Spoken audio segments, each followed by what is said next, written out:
Welcome everyone to a new episode of the Zero to Play podcast. I'm your host Carl Leduc, and today I'm joined by John Epler. John is the narrative director at Bioware, where he works on Dragon Age, the franchise that won Game of the Year in 2014 at the Game Awards, and other countless awards and nominations as well. John has worked for the company for over a decade, starting off in QA working on Sonic Chronicles and making his way through the company as a cinematics designer, leading to where he is now.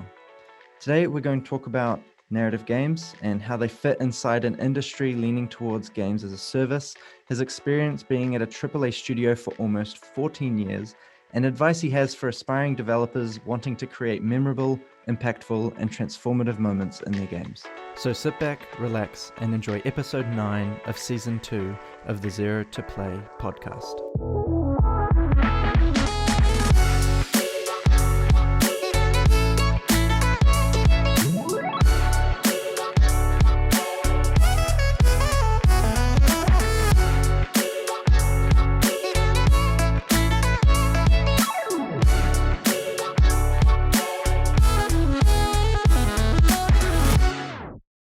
Thanks, John, for joining me today. I really appreciate it.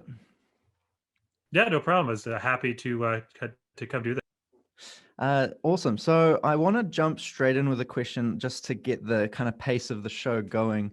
The question I have is, tell me about the Trespasser DLC that you worked on in Dragon Age Inquisitions and why you loved working on it. During some research, I heard that you mentioned this as one of your favorite parts that you worked on, and I don't know why. Okay, yeah. Well, I mean, the great thing about Trespasser was, well, the great thing with DLC in general is that it's an opportunity for people who are, not necessarily at the director level to kind of take the reins a little bit more and feel some creative involvement. So we went into Trespasser knowing, okay, this is going to be the last DLC we do with Inquisition. What do we want to do? And we, myself and the lead writer, Patrick Weeks, both knew we need to wrap up at least this part of the Inquisitor story and set up where we want to go next with the franchise, with the IP. And we learned a lot of lessons from Inquisition itself. So, I mean, Inquisition was a game with a lot of exploration, a lot of open world content. And while we stand by that, while I still think it was the right call for the game, one of the pieces of feedback we got from the fans was they really wanted some more directed storytelling. And so Trespasser was kind of, whereas Jaws of Hakon was a lot more, continuation of that open world, more free-form exploration, free-form design of Inquisition, Trespasser was our opportunity to tell a story in a much more linear and focused way. And, there's lots of opportunities for more free-range storytelling, open storytelling. But as somebody who's worked on narrative games for a while, it really does help to be able to create that sense of pacing and that sense of emotional escalation that's a lot harder to do when you're mixing up story beats with big, wide open worlds that you can kind of wander around. So it was fun from that perspective, and it just felt it was a project where everyone was kind of in sync. We were all building the same thing, and at no point did it feel like we were trying to have like anyone was really having to fight to get other people on board. It's like you go around and you're like, oh, level design is doing this. This looks awesome and it's doing what we needed to do. Hey, level art is doing this. It's doing what they needed to do. And I mean, I was at the time I was lead cinematic designer. So, while I didn't have the necessarily the authority to push on these things, I didn't need to. There was never any sense that anyone was doing anything other than what the DLC needed to be. So, like, we had a really strong level design group with a really strong lead on that, really strong cinematics. Like every team was kind of operating in concert, and there were beats on that I don't think we would have been able to get away with in the original Inquisition. One of those being the quite frankly incredibly lengthy conversation with Solus you had at the end, because by this point we knew if somebody's picking this up, if somebody's playing this game, playing this DLC, they are in it. They're in it for they've been in it for the last 2 DLCs.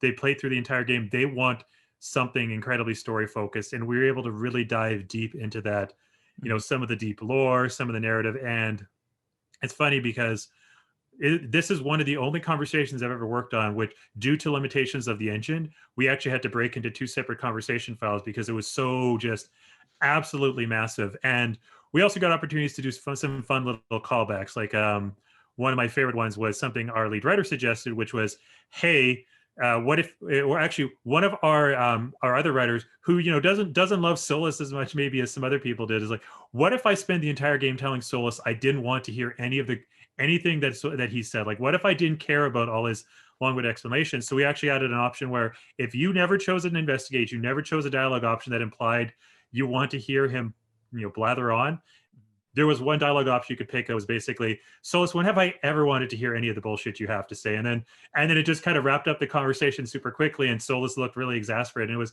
it was fun because, again, that's not the kind of thing you necessarily can do in the main game, but in a DLC that's entirely for those core fans, you have a lot more options as to what you can do.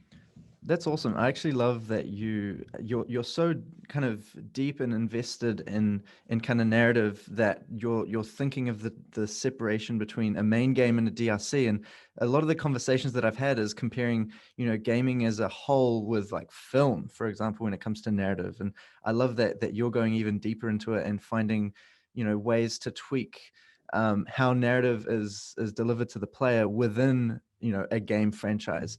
I do want to take a step back though and understand how you feel with narrative when it comes to games compared to a medium like film. I think it's really interesting that you didn't come from a film background, yet you're very much story driven. And my question is, do you feel like you share the same skill set as people that work in the film industry? Like, do you feel like you could transfer your skills and develop a film or write a script with the knowledge that you have? I mean, maybe, but probably not as well as somebody who's really kind of come up through that. Because for myself, a lot of my background, a lot of my experience and knowledge, and the reason why I'm in the role I'm in is I have an understanding of games as an interactive medium. So I understand things like choice of combat, choice of mechanics, all of that does have an impact on the storytelling and on the narrative that you're trying to put through, which is, you know, it's obviously something you need to be aware of in film as well, because, you know, how you shoot it, but the difference is there's not that element of interactivity and, I guess, uncertainty that you have in games, because a lot of storytelling in games is trying to make sure that there's a phrase that's, you know, was in vogue for a while. It's not as in vogue anymore, but it's still accurate, is the ludonarrative dissonance of, I'm making a game where I'm trying to make the player feel powerful. Like, let's say I'm making a superhero game. I want the player to feel powerful. Well, I mean, in a game that tried to do this was the Superman Returns Xbox 360 game, which was interesting because it was trying to make you feel like Superman, but Superman's big thing is Superman is stronger than pretty much like 90%, 99% of the things out there. So how do you make Superman feel like a compelling gameplay experience without sacrificing what makes him Superman? And in games, that is kind of the challenge, which doesn't exist as much in films. Of interactivity is so key to it.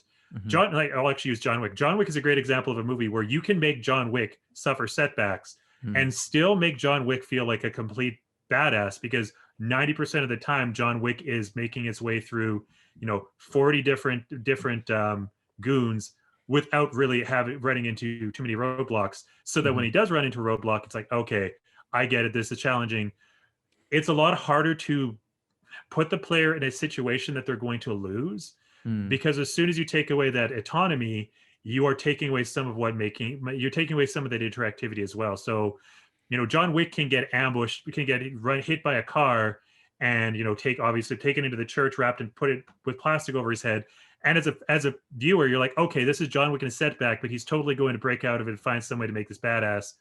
If as a player, I'm making you feel strong and powerful, and then I pull you into a cutscene and suddenly you're losing the fight, you're losing what's going on, that is a much different sensation and a much less that is something that movies can get away with that games really can't. Because in games, you are saying, even if you're giving them a predefined protagonist, part of the game experience is, this is you playing it. We're saying you are this character. And so while I probably could do an okay job in film, at least in the writing side of things, I don't think I do as well as somebody who's, you know, steeped in all of the, you know, what needs to be done, all the bits of that process. But the flip side is, and you know, no indictment against anyone who's done this, because I think a lot of people have successfully made that jump.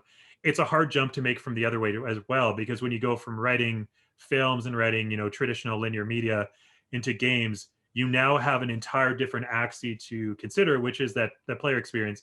And I think that is why sometimes, you know, you hear like, well, game writing is not as good as films because it doesn't have this.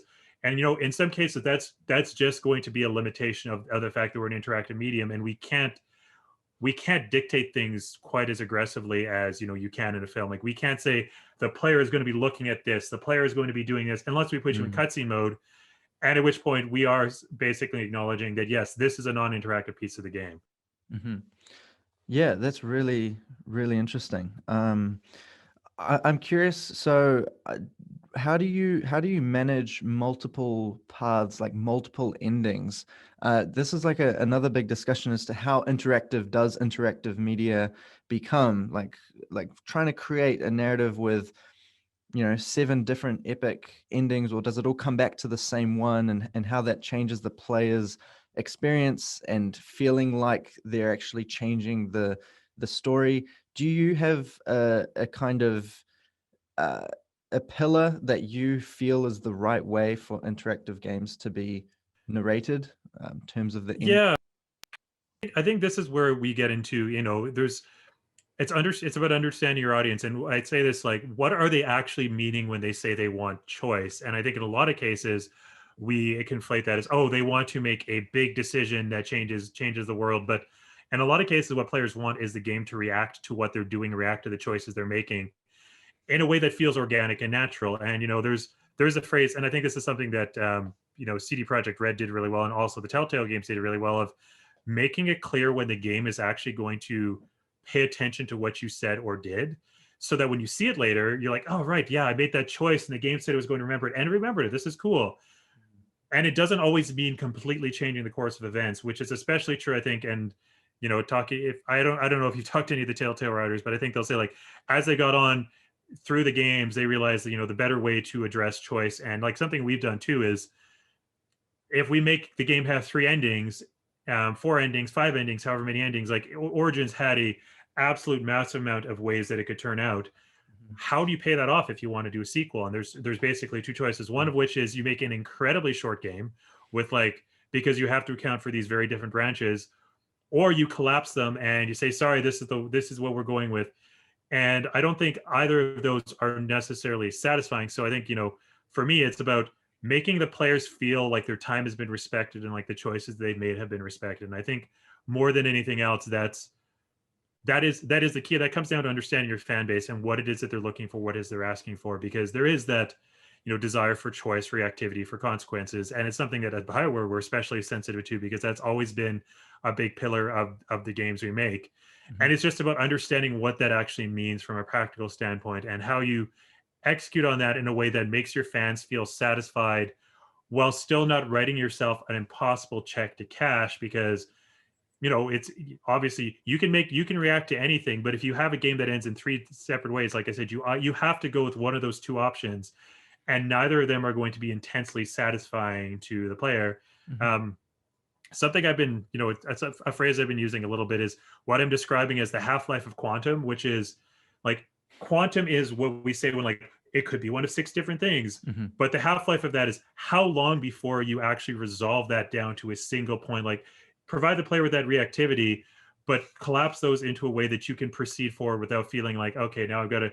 And I mean, again, and this is 100% a lesson learned from being on Dragon Age for all the games, is, okay, what do we do with this? Holy shit, that is huge. How are we actually going to pay that off? So it's Mhm. about making the player feel, like I said, like there's that reactivity, but without putting yourself in an impossible to win situation. Mhm. Yeah, that's definitely a hard problem to solve. It's not something that you can. I feel like for an indie team that would be very complicated, and it's something that only really the big AAA titles with hundreds of people all working together on the same problem can kind of figure out. Uh, I want to pick your brain a bit. What's a piece of advice that you have for someone, say, wanting to develop, say that they get hired to develop a new franchise, a new IP with an epic story, epic narrative, let's say like Dragon Age? What advice would you give for them, like very high level, broad brushstrokes of how to craft something that is an epic story? In film, you kind of have the 3 act structure that people follow. Is there something similar to games that you kind of use when building out the game from the very beginning? I mean, yeah, and it's funny that you. So yeah, the 3x structure is something that it gets referenced a lot even in games. But I think more than anything else, the advice I would give is come up with some fundamental pillars of your story and of your design. And I think there's a misapprehension that like we plan out the exact story for years in advance, like years in advance. We know how it's all going to. We know what we want to. We know where we want to get to. We kind of know how we're going to get there, and a lot of it is just making sure that you have those pillars and those razors. So as you go through development and you say, this piece is not working, this piece is clunking, you always have principles you can go back to. It's like, okay, what is important about this story? It's important that X happens. It's important that you find out Y, and it's important that you feel like Z. Okay, good. We now know what those are. So this piece that isn't working, does it actually satisfy any of these three? No. Okay, cool. We either have to change it or we get rid of it. But like I said, it's also don't be afraid to fail. And I say fail, and I mean that as a good thing. Don't be afraid to have to put something out there and then have it absolutely torn to shreds. Because I can tell you, like the biggest piece of advice that I give everyone coming into, especially into the narrative side of things, but true across the entire industry, is feedback is your best friend, and having people that you trust to provide that feedback. So if I were building like a big epic narrative, a big epic franchise, start with, like I said, start with your principles, start with the core of what you want to do, and then just start putting out ideas. Start kind of, okay, what do we want to do? Okay, here's my idea for this story. And it's easier for me because I'm inheriting a lot of work that's already been done, a lot of ground that was already laid. I have a lead writer who's been doing this longer than I have. Like Patrick Weiss is fantastic. But for myself, it's just been a lot of like, okay, taking the stuff that's already been built and then making sure that I know what we want to do with whatever the next project is. And so that's, and it sounds maybe overly reductive and overly simplistic, but it really is about just having a really strong sense of what's important to your franchise, what's important to your brand. Mhm. And if you're coming up with a brand new franchise, a brand new IP, that's going to be a little trickier. So you need to spend some time figuring out like what's the tone, what's the setting, what kind of story do we want to tell, and like and the other thing is, and I say this, don't be afraid to heavily reference existing media, because sometimes it's easier to say we want to do X but with a twist of Y, we want to do Z but with a twist of X. And and if obviously you don't want to be putting that in front of the public, like, hey, we're basically making, and as a completely random example, not as anything that I'm actually working on, I want to make like it's Disney's The Sorcerer's Apprentice but with guns. It's like, okay, maybe that's your actual razor internally, Yeah. but that's not something you ever want to have go out to the public, because people look at it like, oh, you're just being derivative. It's like, no, we're just leaning on cultural touchstones that people know. Mhm. So that when you're communicating, especially to people outside your discipline or people above you or executives, they can at least get a sense of like, oh, I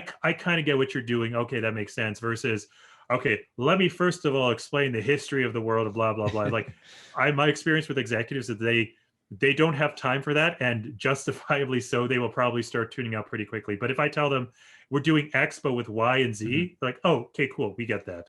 Yeah, I relate it to in Silicon Valley, you say you're the Uber of pizza, or the Uber Yeah, of this, or the Airbnb of that, and like I think that gets a lot of flack in the kind of startup ecosystem. But if you're in an elevator and you need to pitch it very quickly, that's a great way to just connect yeah. those neurons very quickly. Uh, And I think that's actually a good point, because that is about like it's a tiered approach. You have your very, very narrow, very, like I say, very high level, very broad statement, and mm, then you have levels of detail that you provide to people based on what they need to know, because you yourself may need to know the history of these various characters and how they relate to each other, and like and thousands of years of history before that. But the person building combat probably doesn't need all that detail and just needs to know like what am I working with? What are these characters? How do they fight? Okay, mhm. cool. Totally. You mentioned pillars and razors before. I understand the concept of pillars, but can you talk a bit about the razor concept? I didn't Yeah. quite connect with that. So razor is basically a statement that you use to describe as you slice away what doesn't fit. Like if you Hmm. say, okay, this is a game about like, as an example, and I wish I had it in front of me, the narrative razor for Trespasser was I don't remember the specific one, but we were basically trying to go for the Avengers meets Indiana Jones or something. I wish I Gotcha. had. Oh yeah, so the Avengers meets the Winter Soldier, like Winter Soldier and whatever it is. It's a Mhm. statement that you take all the content. You're like, okay, does this actually fit this statement? No. Okay, get rid of it. Mhm. It's about focusing your game, because I think the thing about game dev, and I say this even like, I have a lot of ideas. I'm never going to get to use 90% of them because, and I mean, your entire team has a lot of ideas. They're never going to get to use 90% of them. And Mhm. cutting away the ideas that don't really fit, it's how you avoid making, well, you avoid your scope bloating and you avoid people crunching. But I think more importantly, it's how you keep your project focused. Because just to go Mhm. back to Trespasser, the thing I liked about that, it was an intensely focused DLC in that it focused on basically two main core things, which is Solus and the Fate of the Inquisition, and everything kind of wrapped into that, Mhm. those two razors. So as we were going through content, we had stuff like, and I said this in a GDC presentation in 2016, I think. We had things like, oh, the Canari are farming red lyrium, are farming lyrium to make Canari Templars, and then we looked at there like, how does that apply to either razors? It doesn't. It doesn't fit either one of these. So we simplified it to, okay, what actually makes this work in the context of what we're building? Mhm. Um, and yeah, you use that razor. Like I said, it's literally a statement you use to slice off whatever doesn't fit into the game that you're building. Mhm. And it can be painful, but importantly, having strong razors means that it never comes across as a personal thing or as a, this is just my, like, my preference, because that's something else that a lot of people tend to fall into, is there's a distinction between this isn't how I would do it, Mhm. and this is the wrong thing to do. And especially as a director, your job is to focus mostly on the second one. And just because it's not how you would do it doesn't mean it's wrong. But if Mhm. it doesn't fit a razor, then it does fall into that other category of this is the wrong thing for the project. So Yeah, no, it sounds like a good piece of advice for any design team, just to communicate those to the rest of the team so that they can all be going in the same direction. One thing I want to ask. So gaming is a huge industry. There's so many different genres, different platforms, things like that. A lot of games don't have. They're not narrative driven. We were talking about Daisy just before the call started, and that's not a narrative driven game, yet there's still story. You kind of create your own stories through play interaction. What is your perspective on games that aren't narrative driven, and how you kind of see your passion fitting into those? well, I mean, and Daisy is actually an example. And same thing with Stalkers. Those are, they don't have a narrative and that they don't have a story. And that's something that I also try to really push at. Narrative does not mean story. Narrative does not mean just the writing. It means all the aspect.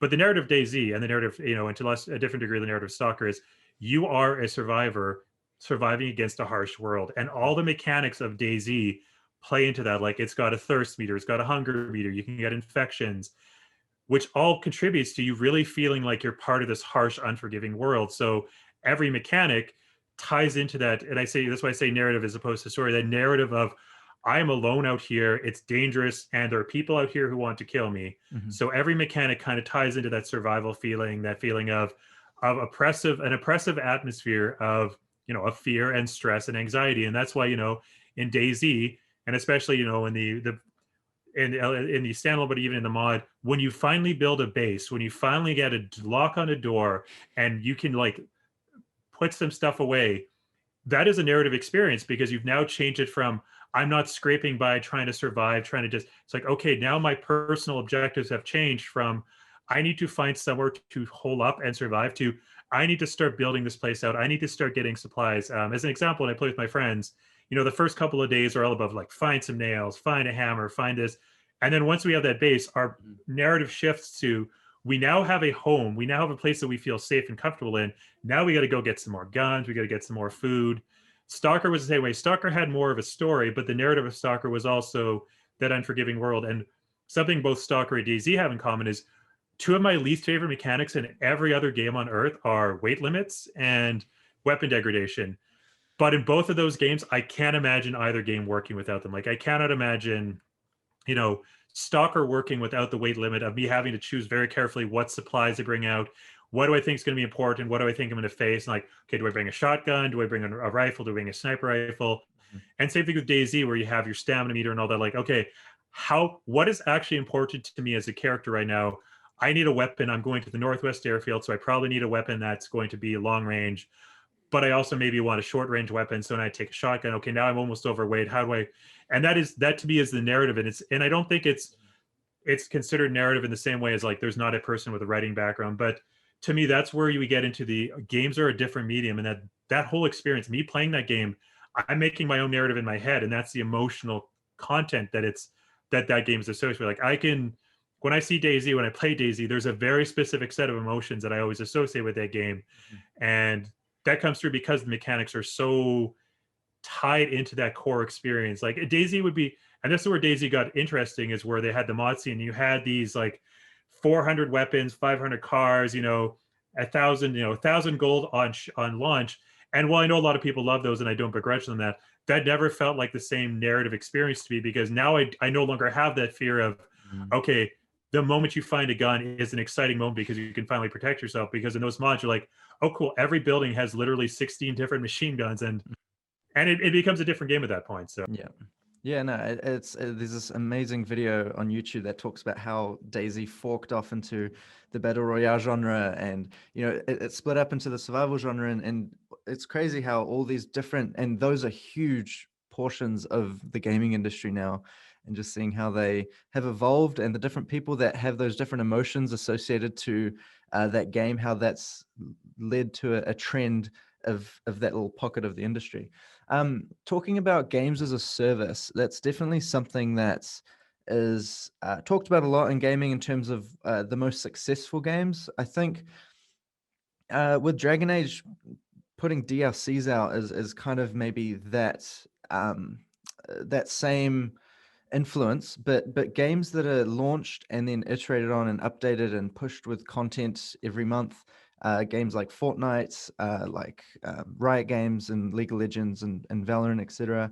That's kind of, I feel, where the trend of games are trying to go, and make the most of those interactions between other people to make replayability possible and easier. How do you see narrative? Do you see it being kind of forgotten with this increase of games as a service? Do you still see, because I see, for example, Fortnite, every battle pass that they release, they have new DLC, new content that gets pushed, and they have new stories as well, like the Marvel campaign that they did, and they've done so many different types of narrative experiences. Do you see that as a positive part of narrative in games, or do you think there's still work to be done in that space? well, I think it's it's kind of like the same. To me, there's a mirror to the rise of prestige TV back in, like, I don't even remember when that started, but where TV started becoming the place where you went for the really big hard hitting stories. Like obviously, there's The Wire, but Breaking Bad, but things like Justified.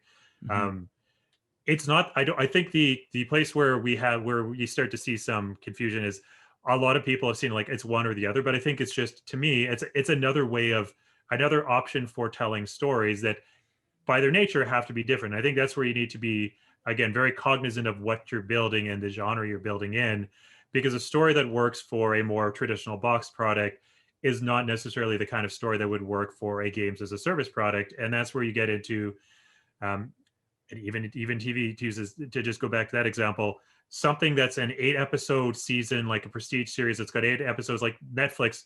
Stranger Things would have been a very different show if they tried to make a traditional 22 episode season out of it. Hmm. And I'm glad they didn't, because I love Stranger Things. Obviously being a child of the 80s, it hit all the nostalgia buttons for me. I'm like, perfect. This is 100% like exploitative, and I love it, and it's Hmm. great. But um, I think that's where games as a service, like understanding your what the cadence is that you're planning to deliver to, and what kinds of stories best fit that cadence. And obviously some games are going to be better at it than others. I think one game that's done a pretty decent job with it is honestly Destiny 2 has done a lot of their storytelling through patches, through Final Fantasy 14 is another example where they do a lot of their storytelling between the big expansion releases as part of their free patches, and they understand the kinds of stories they're telling. They always know. I think they always have five big, like point 1, point 2, point 3 patches per between each expansion, and they structure their stories to fit into that very specific 5 act structure. Whereas if they tried to do it in a more traditional, like weekly or biweekly, it would have been a very different experience. So Hmm. yeah, I mean, I think there's always room for narrative. I think it's just like I said, it's about knowing that there are different lessons to learn and not being afraid to learn those lessons, as opposed to trying to fit the traditional box product square peg narrative into a live service circular round hole. And that's just why you need to have a strong vision, and why you need to have somebody who's, and this is where, I'm sure there's somebody who's going to get annoyed for me saying this, why you need somebody, especially at the very, like, at the director level, who understands and plays the kinds of games that you're building, so they kind Mm, of understand what works and what doesn't. mhm, And going into, like, being able to see, okay, this type of story worked really well for this game, and I'm not saying you should copy it, but you should at least be willing to learn those lessons mhm. and not reinvent the wheel every time. And I think, honestly, that's always the concern. Is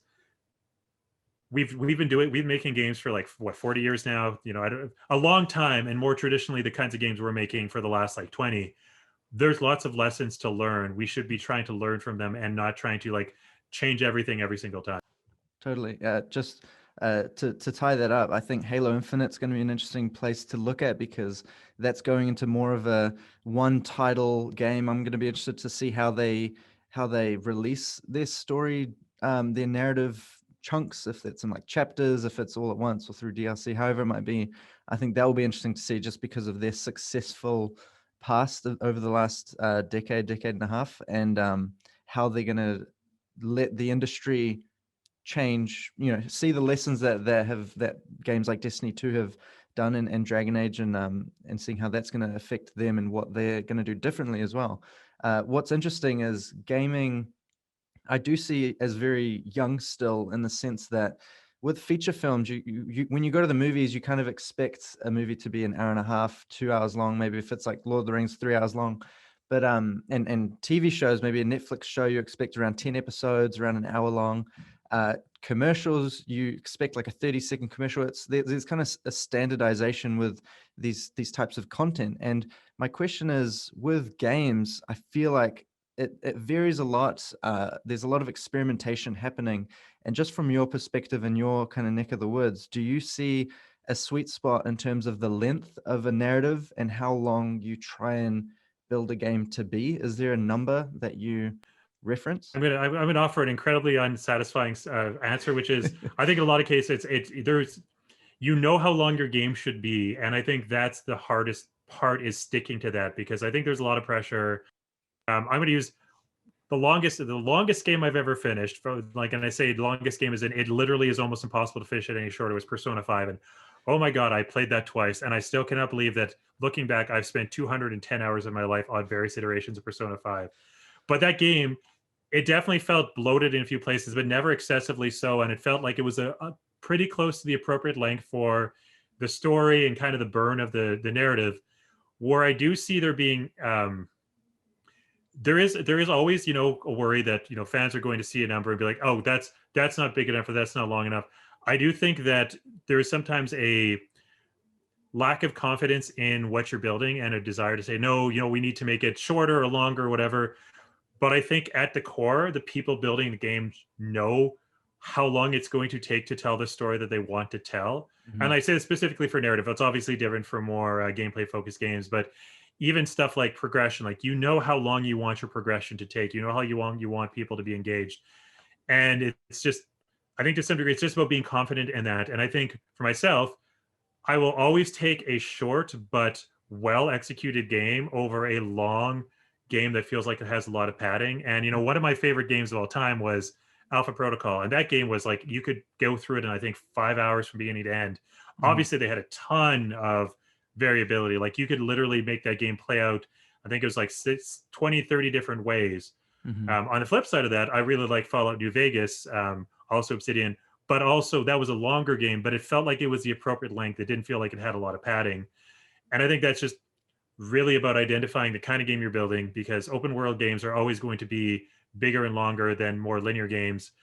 And then, just like I said, being confident in that number, and recognizing when you're adding time and space for no other purpose than just to make that number on the back of the box longer. And Mhm. I mean, fans don't love that. Fans don't, fans can see right through that. Um, and you might get some good reviews, like some good numbers at the start where you're like, but our game is X hundred hours long. And then people play and like, okay, but literally 400 hours of that is me doing the same three things over and over again. And I'm not actually talking about anything specific. I think that's just something I've definitely seen. But yeah, there is not a magic number. I will say that as a parent, I definitely appreciate shorter games sometimes, or I should say, I appreciate games where I can have more focused play sessions because I can play for from about 8:30 p.m. to about whenever I decide to go to sleep every night because my kids are in bed by that point. Yeah. It's very different from when I was a kid, when I was younger and I had no kids and I could play from 8 to 8 and then catch up on sleep the next night. Like, no, the moment my kids are awake, I'm not sleeping again until they're asleep. Like, there's no napping, there's no taking a break. It's like, no. And obviously, if the game is more violent, I can't play it in front of my kids because I already play Smash Brothers with my daughter, and she always likes to tell me how she's going to smash me on the head. I'm like, okay, I think you're getting a little too aggressive there, kiddo. But it's just about understanding like what people want out of a game is going to be different, and it's just making sure that whatever you're giving them is true to what you want to give them. Totally. I have a lot of thoughts about this as well. I haven't got kids yet, so I'd love to. And although I do quite have a strict routine, even though I don't have kids, it's kind of more self-inflicted deadlines. But I would love to see a future where games are structured. Well, not that I'd love to see, but I'd love to have more experiences with games that are more structured, like a Netflix series, where like you were saying, the play sessions kind of quicker to get to the action and quicker to have to make progress. Do you think that there is space in the industry for games to be structured in like 1 hour play sessions and developed that way? Oh, absolutely. And I think actually, interestingly, one of the things I like that they've done with the new PS5 dashboard and all that is they actually tell you approximately how long an activity is going to take. Like, and obviously it's estimates, but like if I go and open up Miles Morales and I say I want to go capture, I want to go, find all of X, it'll say approximately 45 minutes. Or Demon Souls Cool. was another one where it would say, hey, these are the things you can do.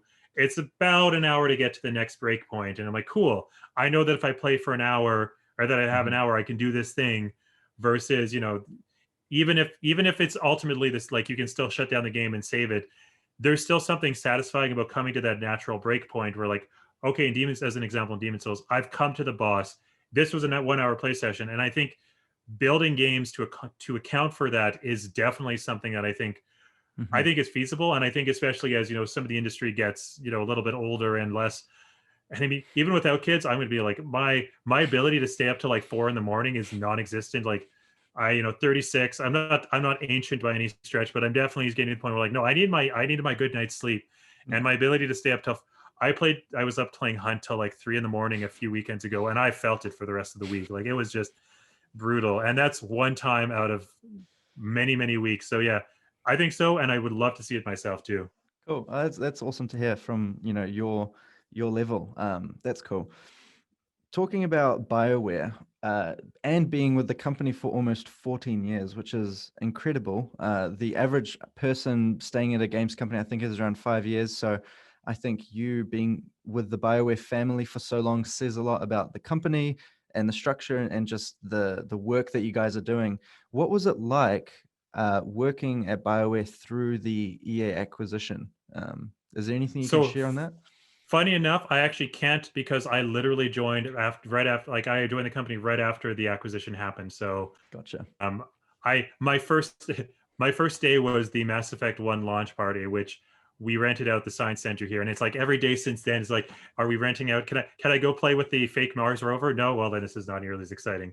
But I mean, unfortunately, I can't really offer. Like by the time I joined, the acquisition was already finalized, and I think they were just going through the last paperwork at that point. So no, sadly, not anything I have a lot of insight on.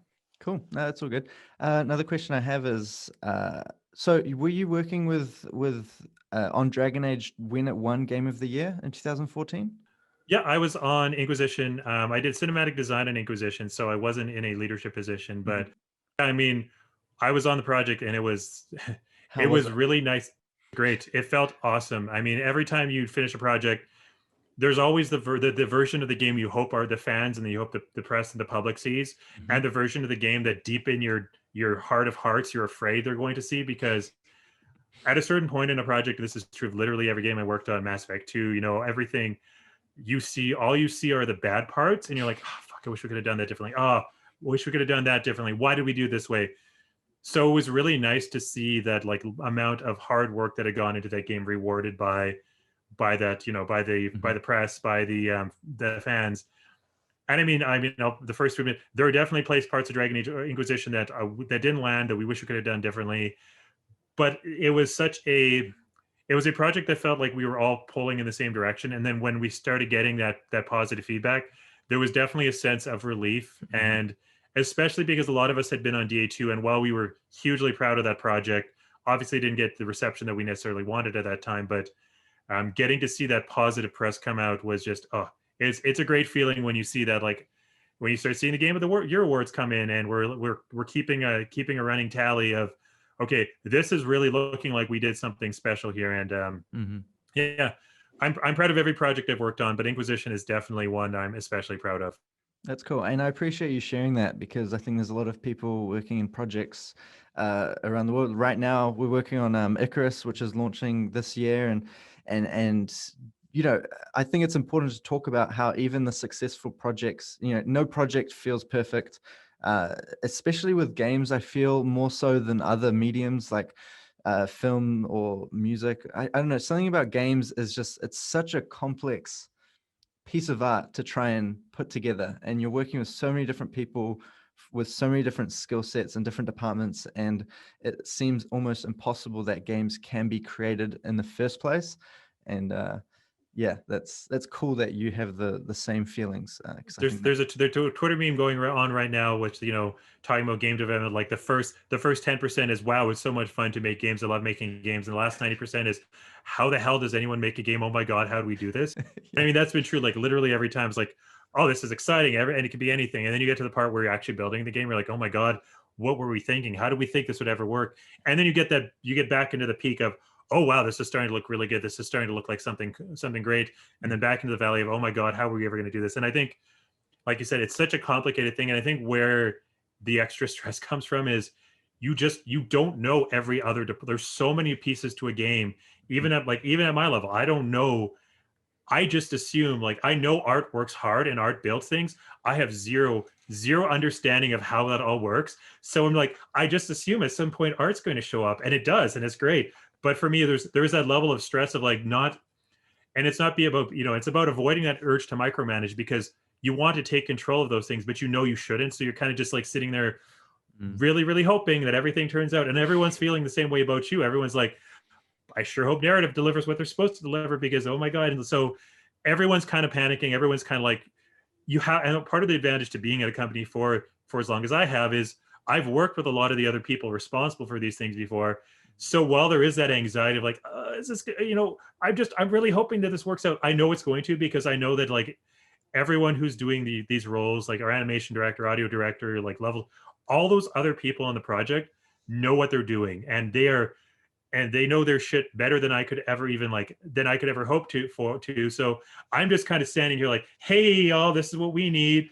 And it comes in. And so when it does come in, when you see the pieces together, like I think for myself on Inquisition, the moment that I finally started feeling like, oh my God, this is really coming together is one of our music designers going into one of the moments at the end of Redcliffe and doing the music pass and doing the audio pass, and me finally seeing this scene that I'd been staring at and banging my head against for months turn into something that actually conveyed emotion and actually was something that I was excited for our fans to get to see and to experience. And that's always a special feeling. Like that to me is my favorite part about game dev, is that moment where things start to come together and you're like, oh yeah, all those ideas and those scribblings on paper for the last 2 years are now a thing, and holy shit, this is going to be great.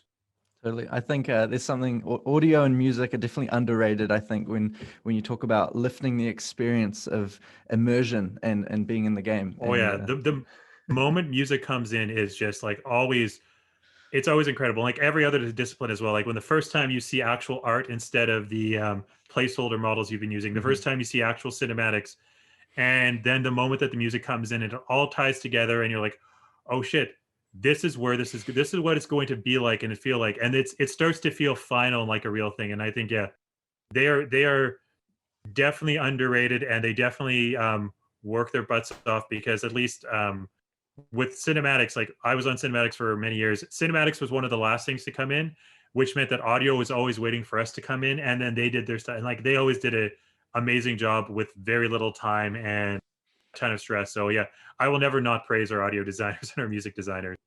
Nice. Talking about Patrick Weeks and who's the lead writer, what is it, or can you share anything about your process and how you guys work together and just getting work done? Yeah. Patrick is the lead writer, which means ultimately Patrick is responsible for the writing side of the game, like doing the actual writing. As narrative director, I'm there to offer, I'm there to basically take the vision of the project and interpret the part that focuses on narrative, and then provide that to my team, because I work with writing, cinematics, level designers, and everyone, and I'm there to be like, hey, this is the narrative we want to achieve, Mm-hmm. which sometimes involves getting involved in the story side of things, like the actual. But a lot of that is Patrick's job as lead writer, and they've been doing it for a long time. They've been in the industry longer than I have, so it's a really good working relationship, because we worked together when I was in cinematics and they were in writing. Like we worked together in the Iron Bull, and then we worked on and then we were both leads for Trespasser, and so we have a trust. And I think what's been really Mm-hmm. helpful is they know that if I tell them something's not working, it's not coming from I want to do it my way and you better just do it my way because I'm the boss. It's coming from this is something I think we need to do for the project, and vice versa. If they push back on me about something, I know it's not coming from, you know, screw you, I'm the lead writer, I make these decisions. They're saying it because this is an actual concern that applies to discipline. Like, and I do writing. Like, I'm a writer on project as well, but I will fully admit Patrick is a way better writer than I am. So I'm comfortable leaning on them for that stuff, and then I'm the person who can provide that. Like, okay, we know that gameplay is providing this, we know levels providing this. Let's shift the priorities, and it's also about knowing what being able to kind of take that step back from any one discipline and say, okay, what is the right decision for the product as a whole? And sometimes that means telling Patrick something that they may not, that they may not think is, their favorite thing to do, but they will listen because they trust me and I trust them. So um, I don't know how it works at other studios. I know there's lots of places where narrative director is also the lead writer, or where there is no narrative director and lead writer is the highest authority on narrative. It's worked for us again because we have that lengthy experience. So I think it'd be interesting to see how it would work if I didn't know Patrick, if Patrick and I were complete strangers before this, or Mm-hmm. if we'd just been working together for a short period of time. But Mm-hmm. yeah, it's largely a relationship of trusting each other to know our areas of expertise, and also just understanding what's important to the narrative vision of the project. Totally. Yeah. Thanks for sharing that. One of the last questions I have is outside of your role as the narrative director, do you have any personal projects? Do you develop any games or any other type of media outside of your work as a hobby or passion project? I mean, I do my own personal writing. When we did the short story collection, that was not technical. That was done as something I did as extracurricular work, because it Wow. was fun. I got to do some writing that got published, which was really fun. Working on a novel. I also do just like I play around with different engines. I play around with nothing that I'm going to ship, nothing that I'm going to release, but just stuff that's like I love learning how the tools work and really getting some experience with the and partially because there's ways that this knowledge applies to my current job. But I mean, I also have a lot of hobbies that have nothing to do with games. I am a very big fan of cooking and a very big fan of gardening, and those are because I think in both cases they have zero to do with my actual job. And when I do them, I can take the part of my brain that's usually focused on work and just let it churn on a problem while I go outside and I plant some hydrangeas, or I go make some fajitas or something. It's just and that I think it helps is I think someone described it once as displacement activity, which is kind of what it is. It's I'm doing something that's occupying the part of my brain that likes to second guess the part of my brain that comes up with these ideas. So that part can kind of just churn away uninterrupted. Cool. I love that. I hear that a lot as well from other creatives, having something that's completely detached from what they usually do. And it's funny because that's usually when the big ideas and the inspiration comes from in those moments. So the last question I have before we say goodbye today is a bit of a broad kind of zinger question. I'd just love to hear how you would sum this up. Why do you love games as a medium? I mean, there's a lot of reasons, but for me, it's just I think the interactivity brings the player and brings the spectator into the medium in a way that I don't think a lot of other media does. Like I read a lot of books, I watch a lot of shows, I go to plays, and I think the closest to that feeling of connection between the story and the audience is theater, because theater does, even though it is technically, you're not supposed to be shouting things, but there's just that feeling of intimacy, that feeling of connection to the people performing it, that is kind of lacking in a lot of other media, whereas games has that. And I think the interactivity heightens it, and I think making the player a participant, making the player, drawing the player in to engage with the world, adds something that no other media can really capture. And I think, going back to where we started the conversation, that's where things like DayZ, I think, have a lot of lessons to teach us about narrative, because those are experiences that would be entirely impossible in any other media. Like you could not make a show out of DayZ without completely changing what it's about. Yeah. But a lot of the lessons of DayZ are lessons you can apply to even more narrative focused games, which are, the mechanics are part of the storytelling. The mechanics are part of the narrative, because you're making the player engage in those.